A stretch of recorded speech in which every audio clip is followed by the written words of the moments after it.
Vamos agora para a segunda parte da nossa aula de aleitamento materno, falando dele, do próprio, do nosso riquíssimo alimento, o leite materno propriamente dito. E a gente começa falando do leite materno, dos seus fatores protetores. Na verdade, o leite materno é uma sopa imunológica, é um caldo de imunoglobulinas e de vários fatores protetores contra infecções. E que fatores são esses? Na verdade, sempre aqui no aleitamento materno, na aula de aleitamento materno, a gente vai ter que dar uma enxugada, porque é infinito. Então a gente pega o que tem de mais importante quando a gente fala de fatores protetores desse alimento aqui riquíssimo que essa mãe está ordenhando, o leite materno. E o que tem de tão importante assim que protege contra infecções? Está aqui, ó, imunoglobulinas. E qual é a característica mais marcante dessas imunoglobulinas? Na verdade, a principal classe de imunoglobulinas eliminada no leite humano é a IgA. Por que a IgA? Porque a IgA é protetora de mucosas e a gente ingere o leite humano. IgA do tipo secretória, mas não é uma IgA secretória qualquer. É uma IgA ambiente específica. O que isso significa? Que é uma IgA produzida a partir de tudo aquilo contra o que a mãe entrou em contato. Então a mãe passa a história imunológica dela através do leite. A história imunológica dessa mãe passa através das imunoglobulinas, ou seja, a criança vai estar protegida justamente contra tudo de ruim que tem no ambiente no qual ela vai ser inserida. Não tem nada de mais perfeito na natureza. Além disso, o leite materno tem várias outras substâncias que vão ser eliminadas ali, vão ser produzidas e eliminadas que vão proteger contra infecções, como por exemplo a lisozima. Lisozima é uma enzima que tem uma capacidade importante bactericida. Ela destrói parede de bactéria. Escherichia coli, por exemplo, é destruída pela lisozima. Além da lisozima, a gente tem a lactoferrina. A lactoferrina talvez seja a proteína mais complexa e de função, diria, mais perfeita dentro do leite humano. A lactoferrina tem uma função dupla. Primeira função da lactoferrina, na verdade, não é nem proteção. A lactoferrina tem por característica algo parecido com o que a transferrina faz no plasma. A lactoferrina quela o ferro. Ela vai juntar, vai grudar no ferro que chega no intestino, aumentando a sua biodisponibilidade. Não se perde ferro. Tá certo? Então, na verdade, a lactoferrina está no intestino, cai no intestino, pega o ferro que está lá, porque ela é eliminada de uma forma inativa. Ela se ativa no intestino e, a partir daí, ela quela o ferro e aumenta a sua biodisponibilidade. Nada é perdido. Aquele ferro vai ser reabsorvido para quê? Para a produção de células vermelhas, basicamente. Então, a lactoferrina, por si só, já diminui o risco de anemia na criança que mama no peito, na criança que toma o leite materno. Mas a gente está aqui falando da lactoferrina como fator protetor. E justamente isso, pelo fato de ela quelar o ferro no intestino, ela diminui, ela tira alimento, ela tira comida, ela tira substrato de bactéria patogênica.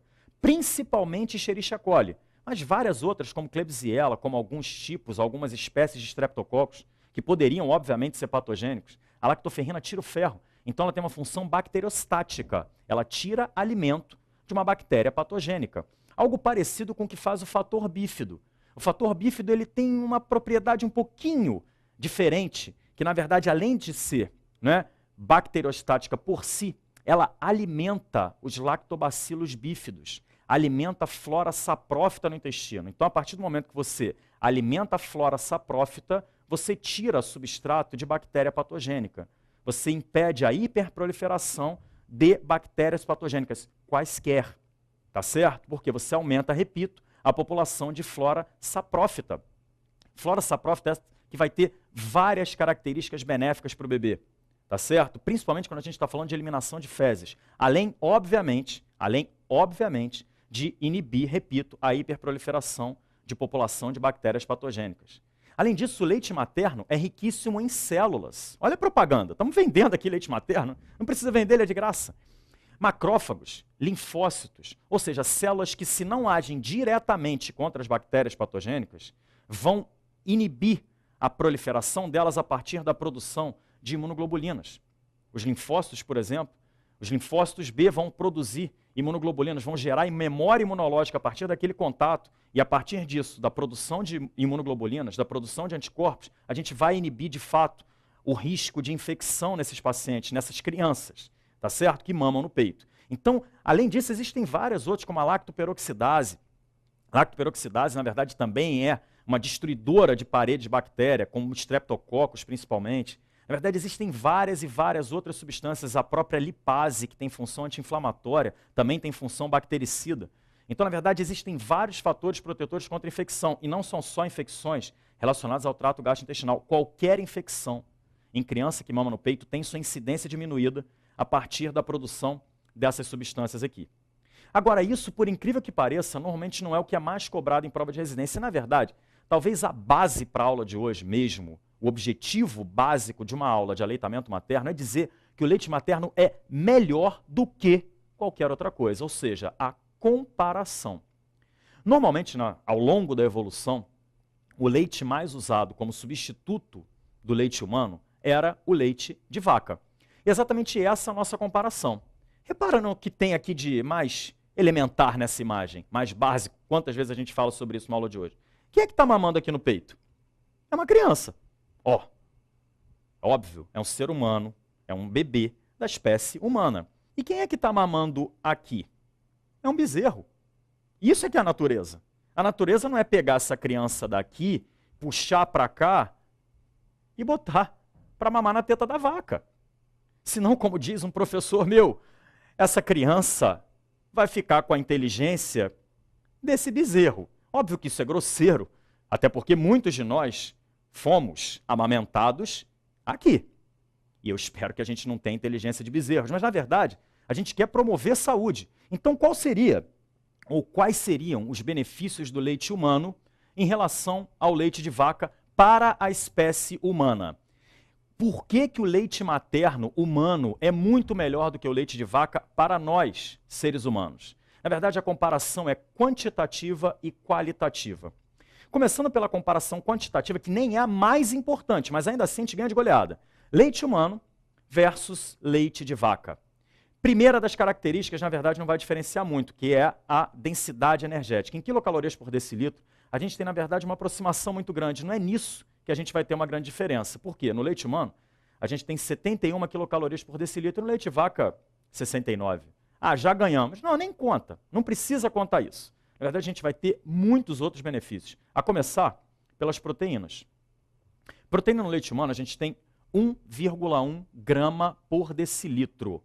1,1 grama por decilitro de proteína no leite humano. E no leite de vaca, a gente tem o triplo. Aproximadamente 3,3. Óbvio que já vale de antemão. A gente, em várias fontes, em várias referências bibliográficas, vai ver uma pequena diferença aqui. Mas, no conceito, leite de vaca tem 3 vezes mais proteína do que no leite humano. Aí você vai pensar, ué, mas será que isso não é bom? Não, isso é péssimo. Isso é péssimo. Isso é sobrecarga renal. A gente está falando da massa muscular de um bezerro. Um bezerro precisa de 3,3 gramas por decilitro. O leite humano não pode ter tanto. Isso é sobrecarga renal acentuada pelo sódio. Sódio em mEq por decilitro no leite humano tem em torno de 41. E quando a gente fala do leite de vaca, a gente está falando de em torno de 150. Por isso que criança pequena, principalmente menor do que 6 meses, que toma leite de vaca, tem que diluir, porque senão o rim não aguenta. Se tomar o leite de vaca in natura, no futuro essa criança pode não ter rim, pode virar um renal crônico. E existem relatos, muitos relatos disso. Tá? O leite de vaca, quando é dado para criança pequena, sobrecarrega o rim, por causa do excesso de proteína, por causa do excesso de sódio. Então é óbvio que a gente está falando de crianças, de seres humanos. Não precisa desse excesso. O que a gente ganha em números absolutos começa a partir das gorduras, que na verdade a gente tem um pouquinho mais no leite humano em relação ao leite de vaca. Aqui 4,5 a 3,8.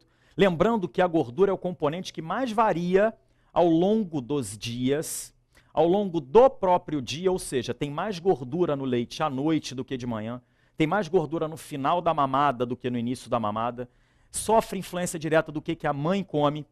A vaca não, a vaca sempre vai comer lá o seu pastinho. Mas a gordura varia muito. Ainda assim, a gente tem um pouquinho mais no leite humano do que no leite de vaca. Mas a grande qualidade final, em termos de comparação quantitativa, diz respeito ao açúcar, à lactose. E lactose é sempre lactose. Lactose é o açúcar do leite. Tá? Agora, no leite humano, a gente tem em torno de 7 gramas por decilitro. Enquanto no leite de vaca, a gente tem em torno de 4,8. Sabe o que isso significa? Ah, um leite mais doce vai facilitar? Não, não tem nada a ver. Na verdade, você ter mais lactose no leite humano significa você ter fezes mais ácidas e mais líquidas. E aí você pensa, obviamente, com o teu senso crítico. E isso é bom? Isso é ótimo. A criança faz cocô em que posição? Um bebezinho, deitado. Tenta fazer cocô deitado. Não é tão fácil assim. Além do que, a musculatura abdominal é muito frágil. A criança não consegue fazer cocô normalmente. Então, ele sai quase que transbordando. Então, o cocô tem que ser líquido e tem que ser ácido. E o fato de ser ácido também facilita a absorção de algumas substâncias, como, por exemplo, o cálcio. As fezes ácidas facilitam a absorção de cálcio, ou seja, é ótimo ter mais lactose aqui. E você pode ter certeza de que crianças que mamam leite de vaca, principalmente de maneira exclusiva, fazem menos cocô. E é um cocô duro, leva a constipação. A criança fica enfesada, é terrível, tá certo? Então, só nisso aqui a gente já ganhou, de goleada, mas não é só isso. A gente está falando só da comparação quantitativa, mas tem a qualidade. E é aqui que, na verdade, a gente dá um banho. Leite humano versus leite de vaca, a gente só precisa de 2 elementos. Que elementos seriam esses? Gordura e proteína. É aqui que, na verdade, reside talvez a principal vantagem do leite humano em relação ao leite de vaca, ou as principais vantagens. Em relação ao leite humano, o que a gente tem na gordura? A gordura, por definição, por característica, não é uma coisa tão fácil de digerir. Mas a gordura do leite humano vem com a própria enzima que a digere. Óbvio que ela vem numa forma inativa e ela só vai ser ativada no intestino. Digere através da lipase. A lipase que é eliminada no próprio leite. E a qualidade dessa gordura é incomparável. É uma gordura rica em ácidos graxos de cadeia longa, rico em poliinsaturados. Parece até propaganda de margarina, de algumas margarinas, não é isso? Na verdade, isso é o leite humano. Riquíssimo em ácidos graxos de cadeia longa, rico em poliinsaturados, ômega 3, ômega 6, que na verdade são base, são substrato para a bainha de mielina. Então, crianças que mamam no peito de maneira exclusiva, em vários testes já comprovaram isso, se desenvolvem mais rápido, porque a mielinização é feita de maneira mais eficiente, se desenvolvem mais rápido, enxergam melhor, porque a retina é mielinizada mais precocemente de maneira mais eficiente. Por causa disso aqui. Riquíssimo, repito, o leite humano em ácidos graxos de cadeia longa, rico em poliinsaturados, que vão dar para essa bainha de mielina a maior produção de ácido araquidônico, ácido docosahexaenóico, tá certo? E isso faz com que a bainha de mielina, repito, se faça de maneira mais eficiente nos primeiros meses de vida, quando a gente está mielinizando o nosso sistema nervoso. Tá certo? Então, o que teria de gordura no leite de vaca? Manteiga. Gordura saturada. Ah, é muito ruim? Para a gente aproveitar isso aqui e fazer os metabólitos do ácido araquidônico, principalmente o ácido docosahexaenóico, que é substrato para a gente formar a bainha de mielina, isso aqui é paupérrimo. Além disso, além desse show que a gente dá na gordura, a gente também ganha muito na proteína. A proteína do leite humano é espécie específica, ou seja, é uma proteína que não dá alergia. E um detalhe importante, 1/3 ou até um pouco mais, somente um pouco mais, da proteína, do pool de proteínas que a gente tem no leite humano é de caseína. Aproximadamente 36%. A caseína é aquela proteína de difícil digestão, o coalho do leite. Você pode botar um leite humano e um leite de vaca um do lado do outro. Pode ver o quanto que vai subir. Né? Pode ter certeza de que o coalho grosso de difícil digestão no leite humano é muito menor. É uma proteína hipoalergênica que vai predominar, a alfa-lactoalbumina, que além de ser hipoalergênica, tem altíssimo valor biológico, vários aminoácidos essenciais para todas as funções do organismo. E olha como é que a relação se inverte quando a gente está falando de proteína do leite de vaca. 82% de caseína, 82%. Enquanto no leite humano a gente tem 36%, aqui a gente tem 82%. E a proteína deles, né? Parece a gente contra, mas é mais ou menos isso. A proteína do leite de vaca, que na verdade seria da fração líquida, a gente pode dizer assim, é a beta-lactoglobulina, extremamente alergênica. Inclusive, quando você quer saber se o indivíduo é alérgico à proteína do leite de vaca, normalmente uma criança, a gente dosa exatamente IgE contra isso aqui, contra a caseína e contra a beta-lactoglobulina. São proteínas altamente alergênicas, tá certo? Então, na comparação quantitativa, a gente já tinha ganho, ou tinha ganhado. Agora, na comparação qualitativa, a gente ganha de goleada.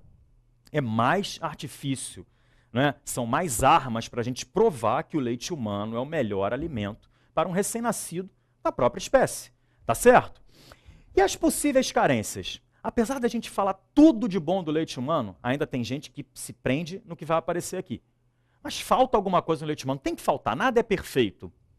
Quase perfeito. E, na verdade, por que é quase perfeito? Porque é muito fácil da gente suprir essas possíveis carências. Na verdade, as possíveis carências seriam 4. A primeira delas, a mais clássica de todas, é a vitamina K. A gente sabe que, na verdade, na natureza, pouquíssimos alimentos são ricos em vitamina K. A vitamina K, predominantemente, é produzida no intestino a partir de bactérias que vão colonizando, não é isso, essa região? Só que a gente nasce puro, a gente nasce sem bactérias, então a gente não produz muita vitamina K. E isso leva um certo tempo, até a gente ter o nosso intestino colonizado por bactérias que vão produzir vitamina K. Enquanto isso, a gente realmente não tem muita produção dessa substância. Então, como é que a gente resolve isso? Faz a administração da vitamina K, normalmente vitamina K1, né, que normalmente a gente utiliza por via intramuscular, faz parte do cuidado ao recém-nascido, logo depois que a criança nasce. Tá? A criança nem mal saiu da sala de parto, foi lá para o berçário rapidinho só para receber a vitamina K, ou pode receber do lado da mãe mesmo. Tá? Recebe lá a sua dose de vitamina K e pronto. Uma dose intramuscular vai durar em torno de 3 meses, é liberado lentamente, essa vitamina K é liberada lentamente, esse depósito dura em torno de 3 meses, se for feito no momento adequado. Tá certo? Então a vitamina K, facinho de resolver. Vitamina D, pessoal, segundo as recomendações atuais da Sociedade Brasileira de Pediatria, não precisa suplementar como regra geral. Basta botar a criança no sol, tá certo? Criança no sol, em torno de 30 minutos por semana, já basta para a gente suprir a nossa vitamina D, que fica inativa sob a pele. Existem algumas situações em que a gente vai ter que suplementar. Se a mãe faz uso de anticonvulsivante, se são altas latitudes, se a criança tem a pele negra, se vive numa área muito poluída, ou seja, se a criança não tem como pegar sol, vamos pensar assim, ou diminui a sua absorção, a absorção do sol por algum motivo, a criança vive confinada, ou vive num ambiente muito poluído, ou tem a pele negra. Ou se a mãe faz uso de algum anticonvulsivante, e aí normalmente isso vai estar mencionado no enunciado de uma questão, a gente pode suplementar a vitamina D. Tá autorizado a suplementar, mas como regra geral, segundo o que recomenda a Sociedade Brasileira de Pediatria, hoje, pode ser que isso mude daqui a pouco, hoje basta botar a criança no sol por 30 minutos por semana. Idealmente não vai botar esses 30 minutos de uma vez, vai botando ao longo dos dias da semana. A outra possível carência do leite humano é o flúor, mas isso na verdade saúde pública já resolveu, basta fluoretar a água, a mãe toma água, a água passa pelo leite e a criança tem ali sua proteção contra as futuras cáries. E a última das possíveis carências diz respeito ao ferro. Em relação ao ferro, existem alguns protocolos já bem definidos para a gente suplementar. E por isso esse asterisco aqui, né, que vai nos lembrar de alguns detalhes das indicações de suplementação de ferro da Sociedade Brasileira de Pediatria, que são as indicações que podem cair na nossa prova. Existem alguns detalhezinhos diferentes quando a gente fala das indicações de ferro suplementar da Academia Americana de Pediatria. Mas, na verdade, o básico, o mais importante, está aqui. E a gente vai entender baseado em 3 situações.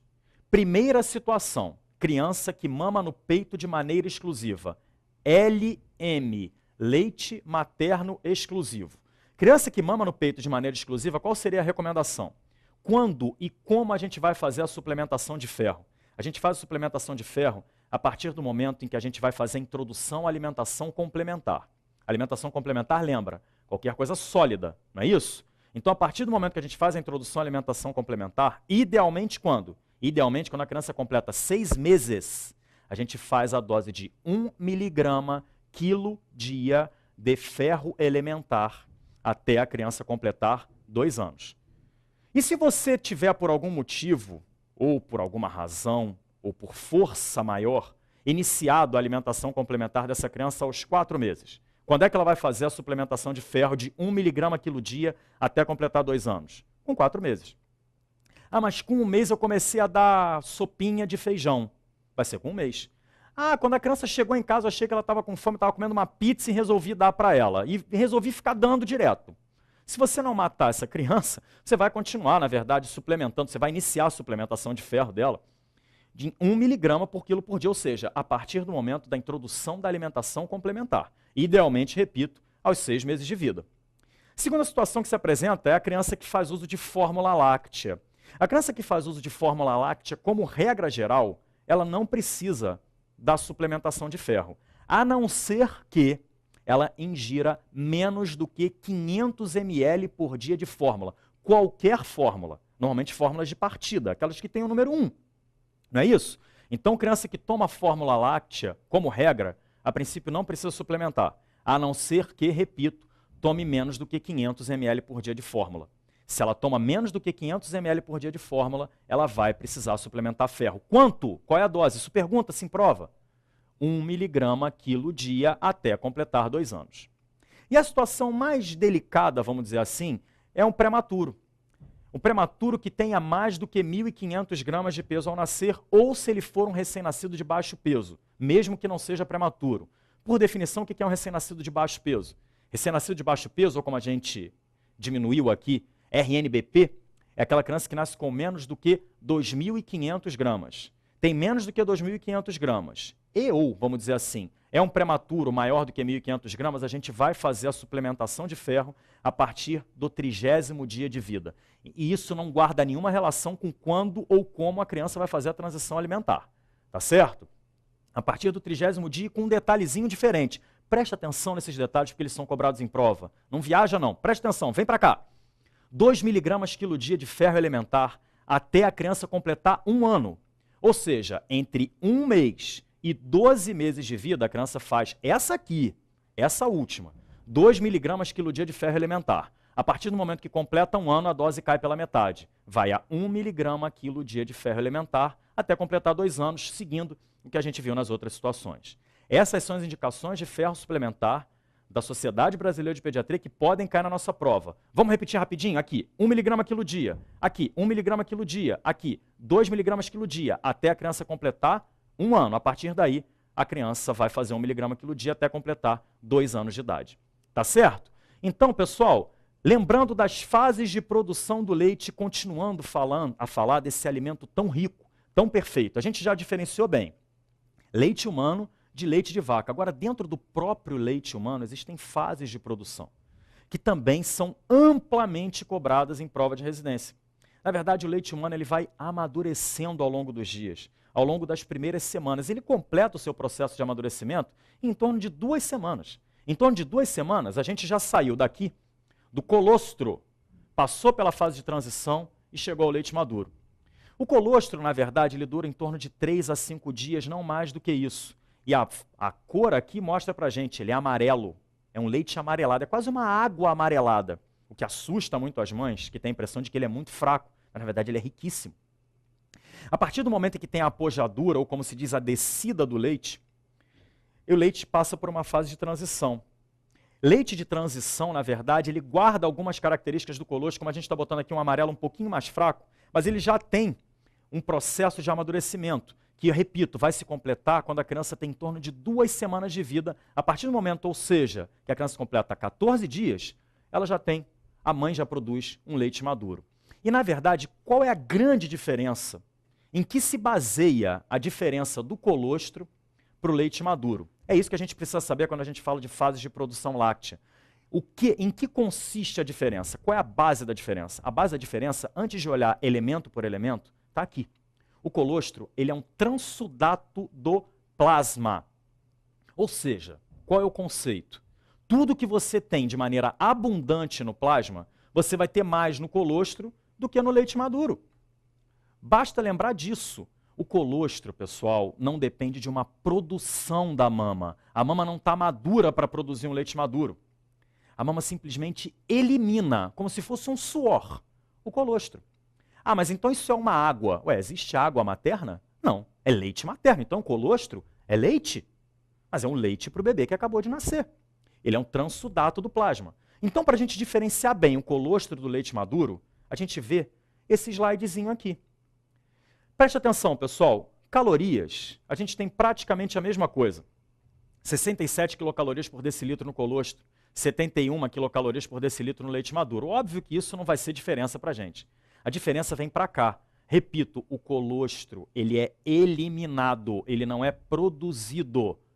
Tá certo? Ele é um transsudato do plasma. A mama ainda não está completamente madura, a princípio, para produzir algo. Então é tudo o que tem no plasma. Você tem muita lactose no plasma?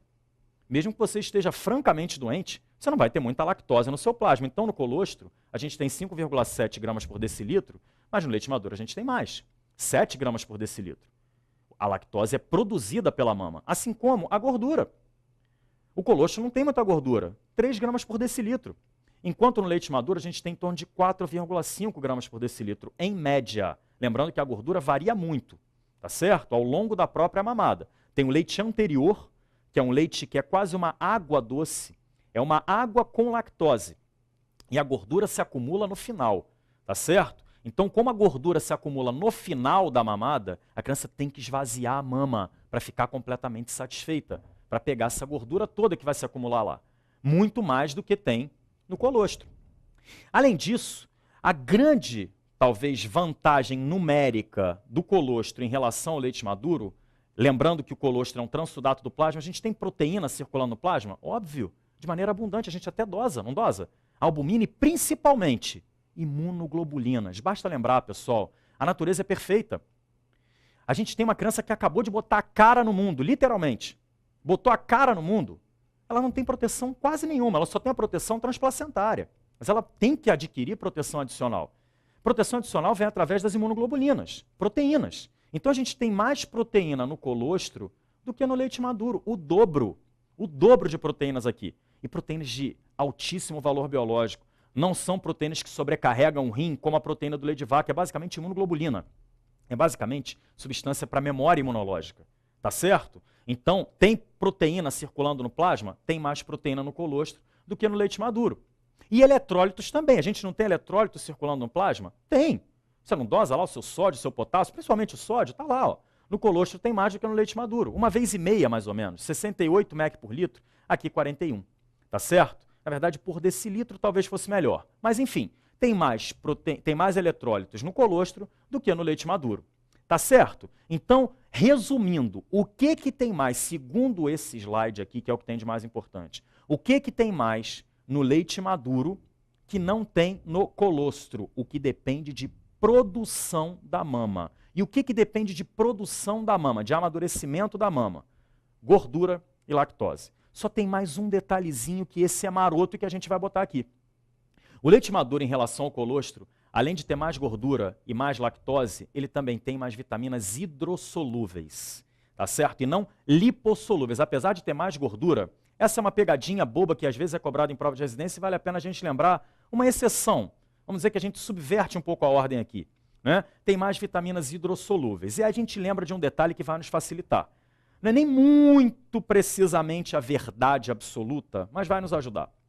O colostro é de que cor? O colostro é amarelo. Você mostrou que era amarelo. É amarelão. Por que o colostro é tão amarelo? Porque ele tem muito beta-caroteno. Beta-caroteno, aquilo da cenoura, pois é, tem muita vitamina A. E quais são as vitaminas lipossolúveis? A, D, E e K. Então, como o colostro é riquíssimo em vitamina A, acaba que no cômputo geral, o leite maduro tem mais vitaminas hidrossolúveis do que o colostro. O colostro tem mais vitaminas lipossolúveis, apesar de ter menos gordura. Tá entendido isso? Então, vamos lembrar. Gordura, lactose e vitaminas hidrossolúveis você tem mais no leite maduro do que no colostro. E olha para cá. Em relação ao leite materno, é assim que cai. É correto afirmar que... Letra A. Todas as vitaminas são encontradas em boas quantidades? Todas? Não. Lembra da vitamina K? Não tem vitamina K. Aliás, quais são os alimentos da natureza que são riquíssimos em vitamina K? O leite humano não é diferente. O leite materno não é diferente. A maior digestibilidade se deve à grande concentração de caseína. Na verdade, a gente lembra que qual é a porcentagem de caseína no leite humano, quando a gente fala de proteínas? 36%. E, na verdade, a caseína é uma proteína de difícil digestão. Então, aqui, na verdade, está tudo errado. A maior digestibilidade do leite humano se deve à baixa concentração de caseína e à alta concentração de alfa-lactoalbumina. Pula a letra C e letra D. A concentração de lactose é menor do que a do leite de vaca? Não. Lembra como é que é o cocô? Líquido e ácido. Por quê? Porque tem muita lactose. É a lactose que faz o cocô ficar assim. É mais açúcar, dando aquelas fezes explosivas, amareladas, às vezes até esverdeadas, mais facilmente eliminadas por causa do excesso de lactose em relação ao leite de vaca. Então, pessoal, não tem dúvida de que a resposta vai estar aqui. O conteúdo de ferro não é alto, é bem mais baixo do que no leite de vaca. Mas a biodisponibilidade é muito alta, ele é muito bem absorvido, principalmente por causa de qual proteína? Devido a qual proteína? A lactoferrina, que quela o ferro do intestino, aumentando a sua biodisponibilidade. Tá certo? Continuando nosso estudo aqui. Assinale a alternativa correta, o leite de vaca em relação ao leite humano. Leite de vaca em relação ao leite humano tem igual quantidade de proteínas? Qual que tem mais? O leite de vaca tem 3 vezes mais proteínas do que no leite humano. Tem menor quantidade de lactose? Eu acho que sim, mas eu vou continuar. Tem maior quantidade de gordura? Não, gordura não. Gordura o leite humano tem um pouquinho mais. Menor quantidade de proteína? Não, na verdade tem o triplo. Então a resposta correta está aqui, pessoal. O leite de vaca, repito. É bom a gente lembrar, é fundamental, porque existem vários conceitos que decorrem disso aqui. O leite de vaca em relação ao leite humano tem menor quantidade de lactose. Tá certo? E para finalizar esse estudo aqui, a gente vai falar dessa adolescente tão frequente na nossa vida, puérpera, de 2 dias, que relata durante a visita médica ao pediatra, poderia ser o obstetra, que seu leite é fraco, amarelo e esquisito. Fraco, amarelo e esquisito. Durante as orientações necessárias, o pediatra explica as vantagens desse leite, leite mesmo, denominado colostro, e as diferenças em relação ao leite materno. Peraí. O colostro não é materno? Cuidado com isso, tá? Às vezes essa nomenclatura nos confunde um pouco. Em relação ao leite maduro, o colostro é materno. Mas tudo bem, não vamos brigar com ele. Não vamos pedir recurso por causa disso. Dentre essas características químicas diferentes, o que o colostro apresenta em relação ao leite maduro? Mais sais minerais, mais carboidratos e menos lipídios. O colostro é um transsudato do plasma, não é isso? Se o colostro é um transsudato do plasma, ele vai ter mais carboidratos? Mais proteínas? Ok. Menos lipídios e menos carboidratos, eu acho que eu vou ficar por aqui. Por quê? Porque gordura e lactose dependem de produção da mama madura, tá certo? Então, só para lembrar, o colostro tem mais sais minerais, tem mais proteínas, mas tem menos lipídios e menos carboidratos, tá certo? Em relação ao leite maduro. O leite humano maduro tem essa diferença em relação ao colostro. Com isso, pessoal, a gente finaliza a nossa segunda parte do nosso módulo aqui de aleitamento materno do Médio Curso.